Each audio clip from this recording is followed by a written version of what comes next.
మిల్లర్ల ఆగడాలను అరికట్టి వెంటనే ధాన్యాన్ని కొనుగోలు చేయాలని ములుగు జిల్లా కాంగ్రెస్ పార్టీ ఆధ్వర్యంలో పైడాకుల అశోక్ డిమాండ్ చేశారు. గోవిందరావుపేట మండలం చల్వాయి గ్రామంలోని జాతీయ రహదారిపై మండల వర్కింగ్ ప్రెసిడెంట్ రసపుత్ సీతారాం నాయక్ ఆధ్వర్యంలోని అకాల వర్షాల వల్ల తడిసిన ధాన్యాన్ని ప్రభుత్వం కొనుగోలు చేయాలని డిమాండ్ చేస్తూ ధర్నా కార్యక్రమాన్ని ఏర్పాటు చేశారు. ఈ ధర్నా కార్యక్రమానికి ముఖ్య అతిథిగా ములుగు జిల్లా అధ్యక్షులు మరియు టీపీసీసీ కార్యదర్శి పైడాకుల అశోక్ హాజరయ్యారు. ఈ సందర్భంగా ఆయన మాట్లాడుతూ ఆరుగాలం కష్టపడి పండించిన రైతన్న పంటను అమ్ముకోలేని స్థితిలో ఉన్నాడని, వెంటనే తడిసిన ధాన్యాన్ని కొనుగోలు చేసి రైతులను ఆదుకోవాలని ప్రభుత్వాన్ని డిమాండ్ చేశారు.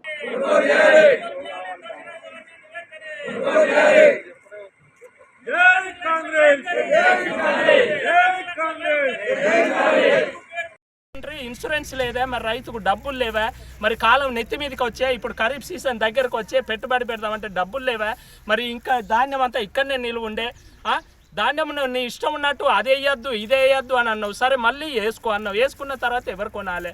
ప్రభుత్వం బాధ్యత. ఇది ఎవరి అసమర్థత?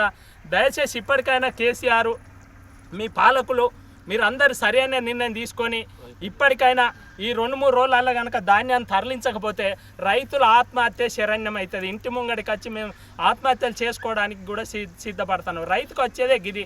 కరోనా కష్టకాలంలో రైతే పని చేయకుండా మనం ఎక్కడ తిన్నామని గొప్పలు చెప్పుకున్న మన ప్రధానమంత్రి అయితేంది, మన ముఖ్యమంత్రి అయితేంది. మరి అప్పుడు మేము అందరం ఇళ్ళల్లో పడినాం. రైతే పాపం చేసిందన్న, మరి రైతును ఆదుకునేదే లేదా? వేల కోట్లు పెట్టి నిన్ను ఎవడు భవనాలు కట్టు అన్నాడు, ఎవడు విగ్రహాలు పెట్టు అన్నాడు, ఎవడు పార్లమెంటు భవన్ కట్టు అన్నాడు, ఎవడు అసెంబ్లీ కట్టు అన్నాడు. రైతును ఆదుకోవా? అదే గుజరాత్లో నువ్వు 13-14 లక్షలు 25 లక్షలు మొత్తం మాఫీ చేసినవే. 1 లక్ష కోట్లు, 2 లక్షల కోట్లు రైతు రుణమాఫీ చేయలేవా?